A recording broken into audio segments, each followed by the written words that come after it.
Hello दोस्तों, सभी का स्वागत है आपका अपना YouTube channel PK for study में। दोस्तों आज की वीडियो हम लोग क्लास 11th वाले बच्चे का ज्योग्राफी यानी कि भूगोल के मॉडल सेट 1 का पूरा क्वेश्चन आंसर पूरा क्लियर करने वाले हैं। तो आप लोग वीडियो के साथ बने रहेंगे और लास्ट तक जरूर देखेंगे, ठीक है। चलिए आइए क्वेश्चन की तरफ हम लोग बढ़ते हैं। क्या सब्जेक्ट है आपका क्लास 11th वाले का? क्या है? भूगोल यानी कि ज्योग्राफी सब्जेक्ट जिन बच्चों का आप लोगों के लिए वीडियो बहुत ही महत्वपूर्ण है। तो इसलिए आप लोगों ने सभी ने वीडियो को अच्छे से देखा और जितना ज़्यादा उसके अपने दोस्तों के साथ शेयर कीजिए, ठीक है। चलिए आते हैं, क्वेश्चन सेट आपका 1 है, पहला सेट हम लोग आज की वीडियो में पूरा क्लियर करेंगे। तो इस क्वेश्चन को समझते हैं क्या क्वेश्चन है। दोस्तों आप वीडियो को अच्छे से देखेंगे तो आपको 40 में 40 क्वेश्चन यहीं पे याद हो जाने वाला है।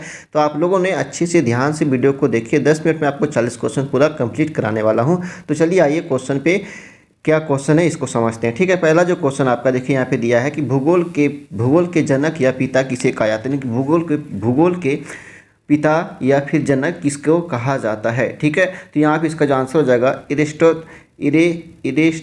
इरेटोस्थनीज, यानी कि option number B is right answer होगा, ठीक है, क्वेश्चन नंबर 1 का, ठीक है। क्लियर है। चलिए आगे बढ़ते हैं, क्वेश्चन नंबर 2 पे आते हैं। क्वेश्चन नंबर 2 पे देखिए कि निम्नलिखित में से कौन सी स्थलाकृति नदी द्वारा निर्मित है। निम्नलिखित में कौन सी स्थलाकृति द्वारा निर्मित है? तो इसका जो आंसर हो जाएगा आपका क्वेश्चन नंबर 2 का ऑप्शन नंबर बी बरखान, यानी कि option number B is right answer होगा। किसका हो जाएगा? बरखान का, ठीक है। क्वेश्चन नंबर 3 पे आते हैं कि निम्न में से कौन सा तत्व वर्तमान वायुमंडल के निर्माण व संशोधन में सहायक नहीं है? तो इसका जो आंसर हो जाएगा आपका क्या हो जाएगा? क्वेश्चन नंबर 3 का जो आपका आंसर होगा आपका क्या हो जाएगा? यहाँ पे देखिए ऑप्शन में क्या क्या दे रखा है, सौर पवन, गैस उत्सर्जन, विभेदन या फिर प्रकाश संश्लेषण। इसका जो आंसर हो जाएगा option number B right answer होगा, गैस उत्सर्जन, ठीक है। क्या हो जाएगा? गैस उत्सर्जन, option number B is right answer होगा। क्वेश्चन नंबर 4 पे आते हैं, काष्ठ प्रदेशों में भूमिगत जल का कार्य अधिकतर किस क्रिया द्वारा होता है? तो इसका जो आंसर हो जाएगा आपका क्वेश्चन नंबर 4 का ये हो जाएगा अपवहन, यानी कि option number B is right answer होगा, ठीक है। क्या हो जाएगा? अपवहन के द्वारा, ठीक है। चलिए क्वेश्चन नंबर 5 पे आते हैं कि तारों का निर्माण कितने अरब पूर्व हुआ था? तो यहाँ पे जिसका जो आंसर जो क्वेश्चन नंबर 5 का आपका 8 अरब वर्ष पूर्व, यानी कि 8 बिलियन ईयर एगो, ठीक है। यानी कि option number D E right answer होगा, option number D is right answer होगा, ठीक है। चलिए आगे बढ़ते हैं, क्वेश्चन नंबर 6 पे आते हैं कि निम्न में से कौन प्रथम श्रेणी के उपभोक्ता है? इसका जो क्या हो जाएगा? बकरी हो जाएगा, ऑप्शन नंबर ए ई राइट आंसर हो, क्या होगा? बकरी हो जाएगा, ठीक है। अगर यहाँ पे अंतिम रहता तो यहाँ पे शेर होता, ठीक है, लेकिन यहाँ पे क्या प्रथम श्रेणी का है तो यहाँ पे ऑप्शन इसका जो आंसर हो जाएगा आपका option number A right answer होगा, ठीक है। चलिए आगे बढ़ते हैं, क्वेश्चन नंबर 7 पे आते हैं कि पृथ्वी का आंतरिक परत कोर के निर्माण में किन तत्वों की प्रधानता है? इसका जो आंसर हो जाएगा आपका क्वेश्चन नंबर 7 का जो आंसर होगा आपका ऑप्शन नंबर यहाँ पे हो जाएगा निकेल व लोहा, तो option number D right answer होगा, निकेल व लोहा, ठीक है। क्वेश्चन नंबर 8 पे आते हैं कि विश्व का सबसे ऊंचे वृक्ष पाए जाते हैं, विश्व के सबसे ऊंचे वृक्ष पाए जाते हैं विषुवतीय वर्षावन जीवों में या फिर उष्णकटिबंधीय पर्णपाती जीवों में या फिर समशीतोष्ण वन जीवों में या फिर भूमध्य सागरीय जीवों में। तो इसका जो क्वेश्चन नंबर 8 का जो आंसर होगा आपका option number A right answer होगा, विषुवतीय वर्षावन जीवों में, ठीक है। क्वेश्चन नंबर 8 का ऑप्शन नंबर ए ई राइट आंसर होगा। चलिए आगे बढ़ते हैं, क्वेश्चन नंबर 9 पे आते हैं कि दक्कन ट्रेप किस प्रकार के उद्गार के परिणाम है? तो इसका जो आंसर हो जाएगा आपका क्वेश्चन नंबर 9 का ऑप्शन नंबर प्रवाह, यानी कि option number C right answer होगा, प्रवाह। क्या हो जाएगा? प्रवाह यानी फ्लो, ठीक है। क्वेश्चन नंबर 10 पे आते हैं कि भारत के देशांतरीय विस्तार का अंतर कितना है? तो इसका जो आंसर है क्वेश्चन नंबर 10 का यहाँ पे हो जाएगा ऑप्शन नंबर बी 30 डिग्री, यानी कि 30 डिग्री लगभग में। इसका जो एग्जैक्ट आंसर है 29 पॉइंट कुछ डिग्री है, तो इसका जो आंसर यहाँ पे 29 तो नहीं दे रखा, तो इसका ऑप्शन नंबर बी यानी 30 डिग्री के लगभग में है, ठीक है। तो option number B is right answer होगा, ठीक है। चलिए क्वेश्चन नंबर 11 पे आते हैं।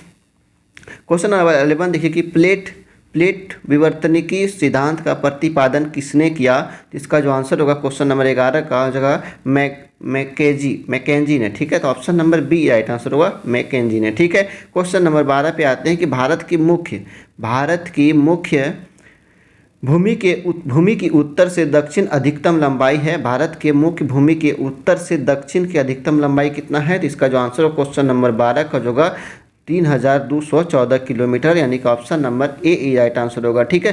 क्वेश्चन नंबर 13 पे आते हैं कि संवहन धारा सिद्धांत किसने दिया, संवहन धारा सिद्धांत किसने दिया। तो इसका जो आंसर होगा आर्थर होम्स, हैरी होम्स या फिर मैकेंजी पार्कर, या फिर क्वेश्चन नंबर 13 का जो आंसर होगा आर्थर होम्स। किसका, आर्थर होम्स, यानी ऑप्शन नंबर ए ही राइट आंसर होगा। ठीक है, क्वेश्चन नंबर 14 पे आते हैं कि गंगा की सबसे लंबी सहायक नदी कौन सी है। तो गंगा की सबसे लंबी सहायक नदी जो है वो क्या है, घाघरा है, सोना है, यमुना या फिर चंबल है। तो इसका जो क्वेश्चन नंबर 14 का जो आंसर होगा आपका यमुना होगा, यानी ऑप्शन नंबर सी ई राइट आंसर होगा। कौन सा है, गंगा की सबसे लंबी सहायक नदी कौन सा, यमुना है। ठीक है, चलिए आगे बढ़ते हैं। क्वेश्चन नंबर 15 पे आते हैं कि निम्न में से कौन सा एक गौन प्लेट है, निम्न में से कौन सा एक गौन प्लेट है। इसका जो आंसर हो जाएगा क्वेश्चन नंबर 15 का option number D Arabian plate, यानी कि option number D right answer होगा अरेबियन प्लेट। ठीक है, क्वेश्चन नंबर 16 पे आते हैं कि निम्नलिखित में से कौन सी नदी डेल्टा के स्थान पर ज्वार नद मुख बनाती है। निम्नलिखित में से कौन सी नदी डेल्टा के स्थान पर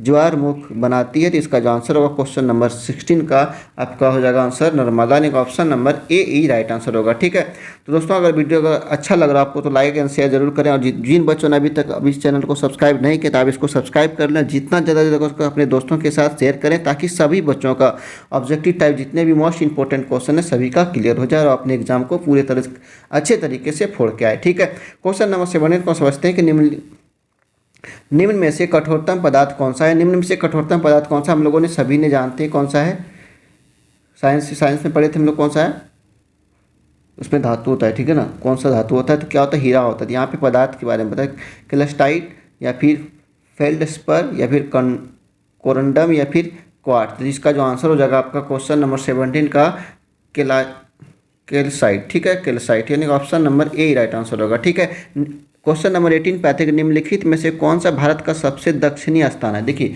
निम्नलिखित में से कौन सा भारत का सबसे दक्षिणी स्थान है। तो इसका जो आंसर हो जाएगा आपका इंदिरा पॉइंट, कन्याकुमारी, नागरकोइल। तो इसका जो आंसर होगा आपका क्वेश्चन नंबर 18 का ऑप्शन नंबर बी कन्याकुमारी। कौन सा, कन्याकुमारी। ठीक है, चलिए क्वेश्चन नंबर 19 पे आते हैं। क्वेश्चन नंबर 19 को देखिए कि भारत का सबसे ऊंचा जलप्रपात कौन सा है। भारत का सबसे ऊंचा जलप्रपात जो है ना दोस्तों ये क्या है, इसको समझते हैं। इसका जो आंसर होगा आपका ये यहाँ पे देखिए ऑप्शन नंबर ए दिया, हुंडरू, बूढ़ाघाघ, जोन्हा या फिर जोंग। यहाँ पे तो ऑप्शन में नहीं है, तो यहाँ पे ये सब कुछ नहीं है, तो इसका क्या हो जाएगा, कर्नाटक हो जाएगा। क्या हो जाएगा, कर्नाटक हो जाएगा। ठीक है, इसको याद रखेंगे, कर्नाटक। ठीक है, और ये कितना है, 455 किलोमीटर, कितना, 455 किलोमीटर की दूरी में। ठीक है, तो इसका भारत का सबसे ऊंचा जलप्रपात कौन सा है, तो कर्नाटक में है, और कितने दूरी पे है, 455 किलोमीटर पे। याद रहेगा, तो यहाँ पे आपके ऑप्शन पे नहीं दे रखा है, तो इसको समझ के याद रखिएगा। ठीक है, यहाँ पे कर्नाटक पे है। ठीक है, चलिए आगे बढ़ते हैं। क्वेश्चन नंबर 20 पे आते हैं कि जाड़े के आरंभ में तमिलनाडु के तटीय प्रदेशों में वर्षा किस कारण होती है। तो इसका जो आंसर हो जाएगा आपका क्वेश्चन नंबर 20 का, ये हो जाएगा उत्तर पूर्वी मानसून के कारण होता है। ठीक है, किसके, उत्तर पूर्वी मानसून के कारण होता है। क्वेश्चन नंबर 20 का ऑप्शन नंबर ए ही राइट आंसर होगा। क्वेश्चन नंबर 21 पे आते हैं कपास उत्पादन के लिए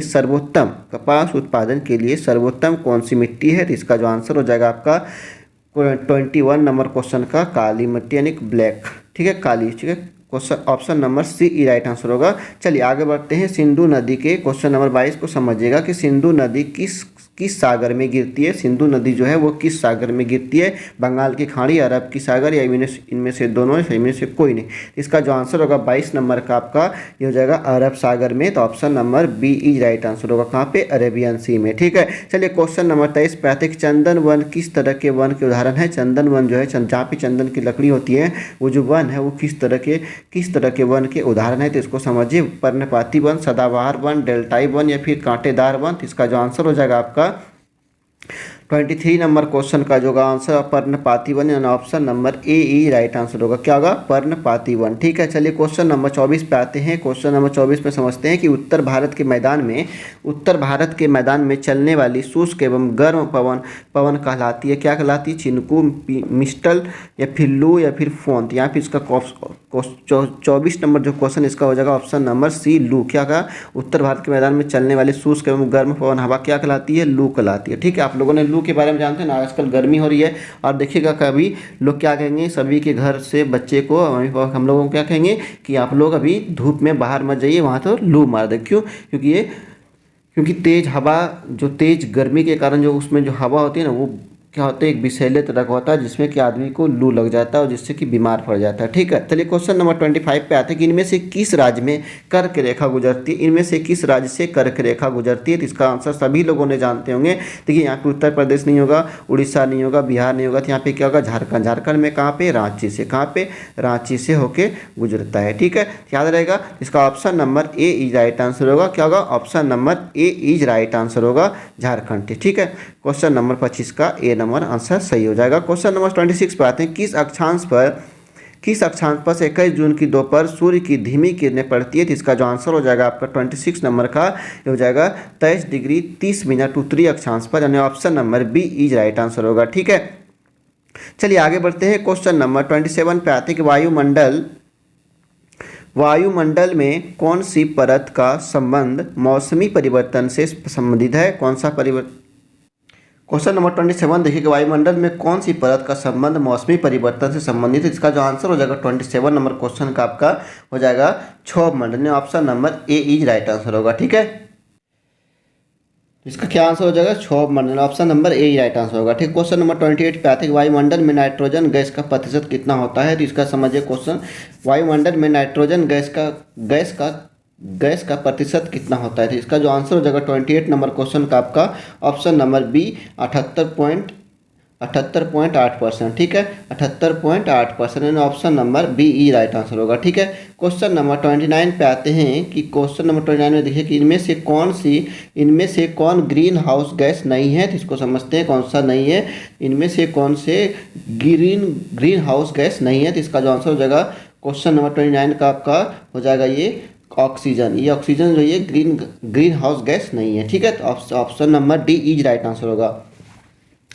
क्वेश्चन नंबर 30 पे आते हैं, उत्तरी गोलार्ध में पवनों का दाएं और विक्षेपण होता है। उत्तरी गोलार्ध में पवनों का दाएं और विक्षेपण होता है। क्या होता है, तापमान के कारण, पृथ्वी के घूर्णन के कारण, उष्मा के कारण, इनमें से कोई नहीं। तो क्या होगा आंसर क्वेश्चन नंबर 30 का ऑप्शन नंबर बी पृथ्वी के घूर्णन के कारण। ठीक है, पृथ्वी के घूर्णन के कारण। ठीक है, क्वेश्चन नंबर 31 पे आते हैं कि महासागरीय जल के ऊपर या नीचे गति किससे संबंधित है। तो इसका जो आंसर हो जाएगा 31 नंबर क्वेश्चन का ऑप्शन नंबर ए ज्वार के कारण। किसके, ज्वार के कारण। ठीक है, क्वेश्चन नंबर 32 पे आते हैं, पृथ्वी की सतह पर गिरने वाले जल के रूप को कहते हैं।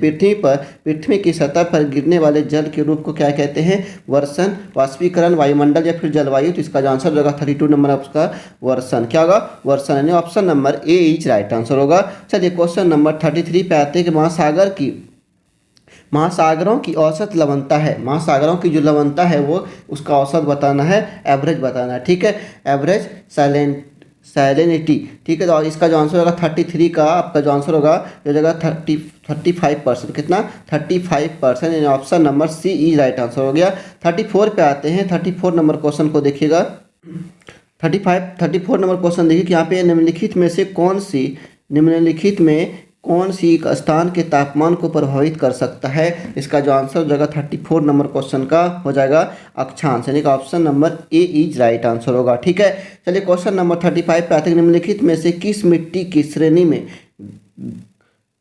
खादर और बांगर आते हैं। तो इसका जो हो जाएगा आंसर आपका 35 नंबर का जलोढ़ मृदा में। किसमें, जलोढ़ मृदा में, यानी option number C is right answer होगा। चलिए क्वेश्चन नंबर 36 पे आते हैं, निम्नलिखित में से वह कौन सी प्रक्रिया है जिसके द्वारा जल द्रव से गैस में बदल जाता है। इसका जो आंसर हो जाएगा 36 नंबर का हो जाएगा वाष्पीकरण। किसका, वाष्पीकरण, यानी option number C is right answer होगा। चलिए क्वेश्चन नंबर 37 पे आते हैं कि प्रकाश वर्ष किसका मापक है। 37 नंबर क्वेश्चन का दूरी का, यानी कि option number B is right answer होगा। ठीक है, क्वेश्चन नंबर 38 पे आते हैं कि आपदा प्रबंधन के अंतर्गत है। आपदा प्रबंधन के अंतर्गत कौन सा है। तो इसका जो 38 नंबर क्वेश्चन का आंसर होगा इनमें से सभी, निवारण भी है, पुनर्निर्माण भी है, पुनर्वास भी है, और इनमें से सभी। तो option number D E right answer होगा, इनमें से सभी।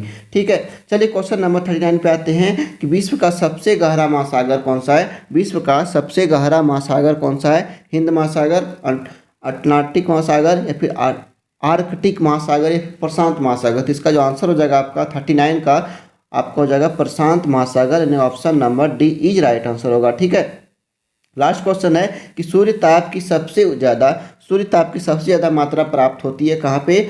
भूमध्य रेखीय उष्णकटिबंधीय क्षेत्र से, शीतोष्ण कटिबंधीय क्षेत्र से या फिर ध्रुवीय क्षेत्र से। तो इसका जो आंसर हो जाएगा 40 का उष्णकटिबंधीय क्षेत्र से। तो option number B is right answer होगा। ठीक है, जिस तरह से हम लोगों ने ज्योग्राफी यानी कि भूगोल का सेट 1 पूरा कंप्लीट कर लिए हैं। अगर आपको वीडियो अच्छा लगा हो तो इसको लाइक शेयर एंड सब्सक्राइब जरूर कर लें। अगर अभी तक आप लोगों ने सब्सक्राइब इस चैनल को नहीं किए तो आपसे रिक्वेस्ट है कि आप इसको सब्सक्राइब कर लें। ठीक है, चलिए हम लोग फिर मिलते हैं नेक्स्ट वीडियो में, तब तक के लिए जय हिंद, थैंक यू।